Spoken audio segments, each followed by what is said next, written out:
Hey everyone, thank you so much for stopping back by. If you're new here, welcome. And if not, welcome back. I hope you're having a great day or evening wherever you are, and I hope you're taking great care of yourselves. As we get closer to the spring season, I personally am delighted because, as you all have heard me mention in multiple videos, I like the warmer weather. I live for the warmer seasons. So winter, I'm a bit like like a grizzly bear. I just want to stay inside and not do anything, just rest and, live off of body fat. So, in any case, I hope that you all are doing well and I hope that this season has treated you well.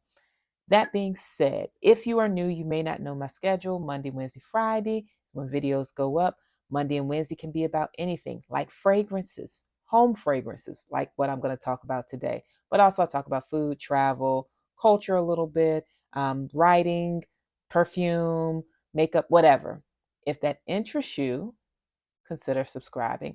And on Fridays, I talk about fibromyalgia exclusively. So if you are a fibro warrior or you suffer from chronic illness, because the advice that I give or the different insights that I have don't just apply to fibromyalgia. If that interests you, consider subscribing. And if you like the video, of course, like the video and let me know what you think. Today's candle is one that I've had in my collection for a bit. It is I think I bought it.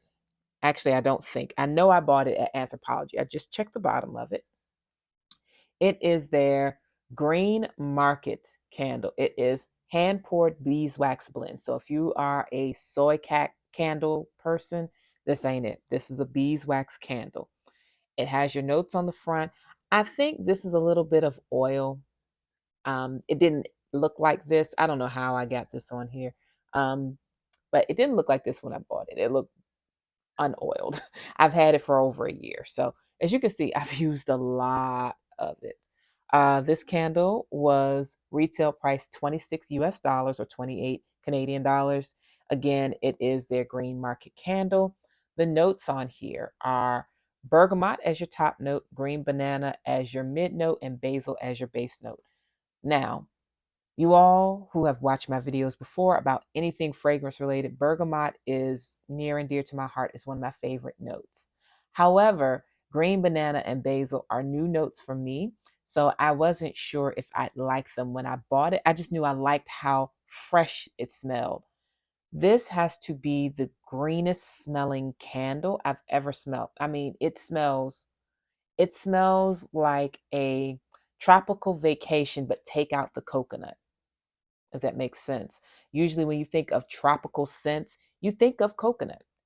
No coconut, but just think of all the other scents. That's what this is. This gives me very green, but not forest green, definitely lush and tropical, and not full of sweetness. This is not sweet at all. It is bright, it is green, it is crisp, it is earthy, but not particularly spicy.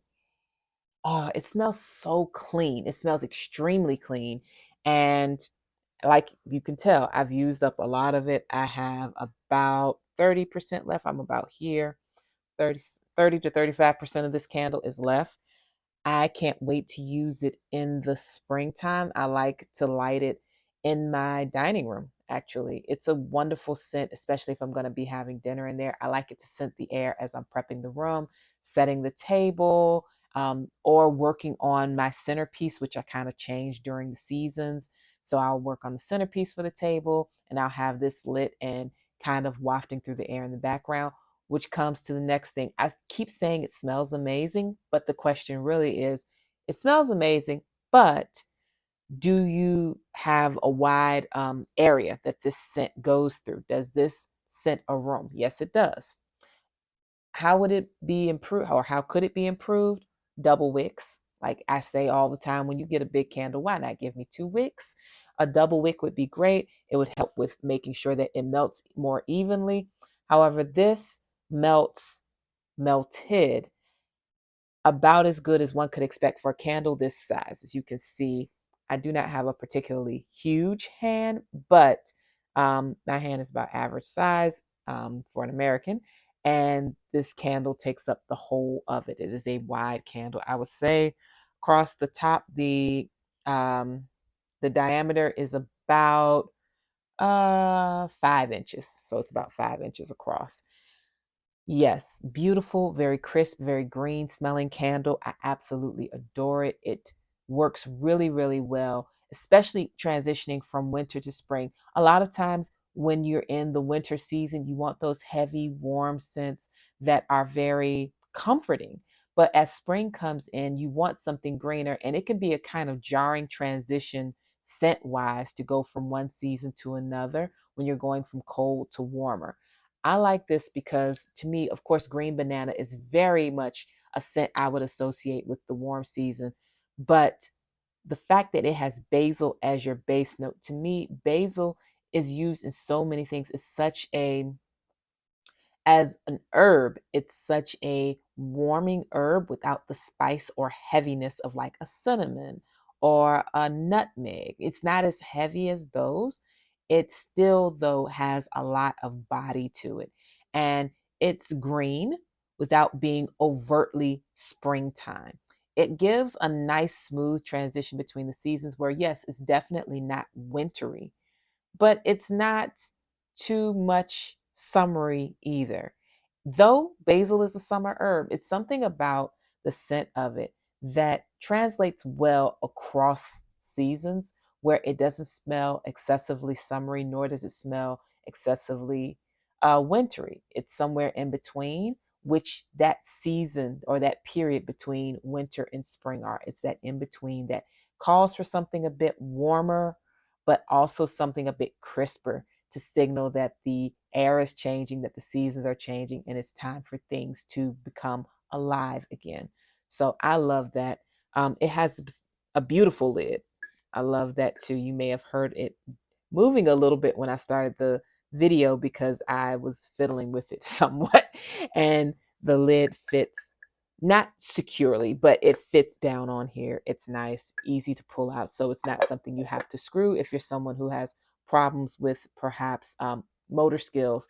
This is not something that you have to untwist. It literally is just a lid you sit on top and you could knock it off like that without even having to pull it off if you had issues. So very nice candle, great value.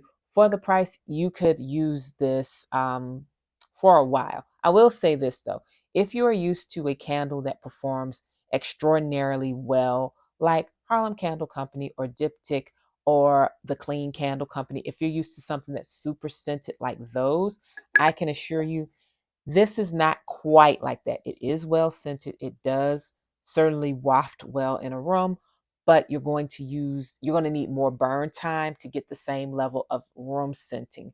So if you're thinking, oh, I'll light it and 20 minutes later, this room is going to smell just like a banana forest. No, it's not. However, you can light it. You can expect that it'll take a while, but when the scent is there, it's undeniable. And it's nice. It's very subtle in the air, but you can't miss it. So that is Green Market. I love it. I'll be getting another one next year probably because this will probably be my last season to use this because I don't have a whole lot left. And I have a lot of other candles to get through. So it doesn't make sense for me to um, buy a new candle or new set of candles yet. But for now, yep, Green Market, love it, highly recommend it. And if you've used it, as I put it down, let me know. I'd love to hear what you think about it. If you tried any of Anthropologie's other candles, please let me know. Or if you can recommend one, let me know so that when I get through my current collection, I'll know some things to buy next. So that's it for today. Please have a great one. Take care of yourselves, and I will talk to you all soon. Bye bye.